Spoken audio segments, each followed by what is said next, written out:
Ultimately মানে আমি যদি একটুখানি পুরোনো দিক থেকে যাই, তাহলে আমাকে যদি কেউ কি বলবো বনবাসের কথা যদি কেউ উর্মিলাকে জিজ্ঞাসা করে, সে কি বলবে? আর কেউ যদি বনবাসের কথা সীতাকে জিজ্ঞাসা করে, তাহলে সীতা কি বলবে? সীতা সবসময় ধর্ম নিয়ে কথা বলবে। সেকেন্ড হচ্ছে, কেউ যদি প্রেমের সম্পর্কে জানতে চায়, তাহলে প্রেমের সম্পর্কে যে সব থেকে ভালো বলতে পারে সে হচ্ছে রাধা। রুক্মিণীকে যদি কেউ প্রেমের সম্পর্কে জিজ্ঞাসা করে, রুক্মিণী কী বলবে? রুক্মিণী বলবে যে প্রেমটা তার কাছে অধিকার।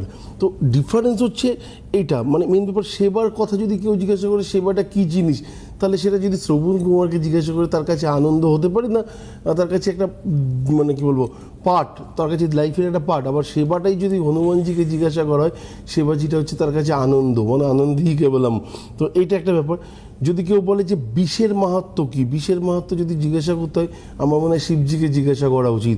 মীরাকে যদি আপনি শিবের মাহাত্ম্য মানে বিষের মাহাত্ম্য জিজ্ঞাসা করেন, উনি বলবেন অমৃত। তো জীবনটা না দেখার পার্টগুলো একদম এক একটা অ্যাঙ্গেল থেকে এক এক রকমভাবে। তো আমরা যখন যে জায়গাটাতে আটকে যাই এসে, তখন আমাদের মনে হয় যে হয়তো আমার সাথে এটা কেন হচ্ছে না বা হলো না কেন। কিছু কিছু গ্রহ আছে, যে গ্রহগুলো দেখুন, আমার জন্ম ছকেও যেমন আছে, দেবাশীদের জন্ম ছকেও আছে, তেমনি যে এই পৃথিবীতে জন্মদিন থেকে এসছেন তাদের প্রত্যেকেরই সেম। আমি যদি অবতার হিসেবে কাউকে না দেখি, তাহলে বাকিদেরটা মোটামুটি একই রকম।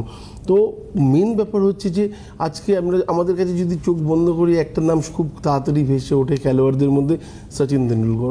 আমাদের প্রত্যেকের থেকে আলাদা, কোথাও না কোথাও আমরা ভাবি গড গিফটেড। কিছু প্ল্যানেট আছে না, হয়তো কালসর্পদোষের ছোট্ট একটা পার্ট জন্মছকে রয়েছে, তা সত্ত্বেও জীবনে আপস অ্যান্ড ডাউন রয়েছে, তা সত্ত্বেও কিন্তু কি বলবো ভারত রত্ন, মানে যার কোথাও যাওয়ার জন্য আলাদাভাবে পারমিশনের দরকারই হয় না, সবসময় সিকিউরিটি প্রতিটা জিনিস থাকে।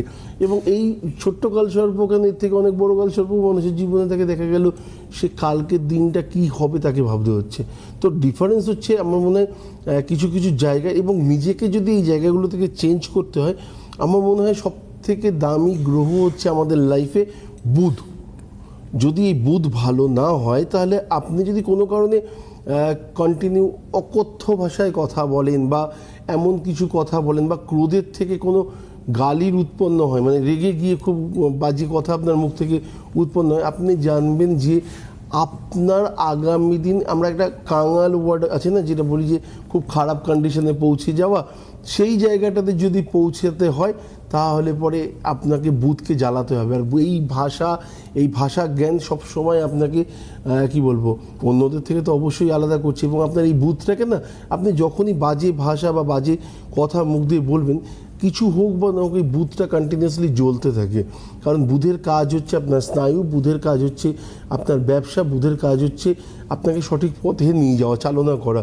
তো একে যদি আপনি আলটিমেটলি ডিস্টার্ব করে ফেলেন, দেখবেন যে লাইফের সব থেকে বড় জায়গা, প্রাপ্তির জায়গা স্পেশালি, সেই জায়গাগুলো মিসিং হয়ে যাচ্ছে।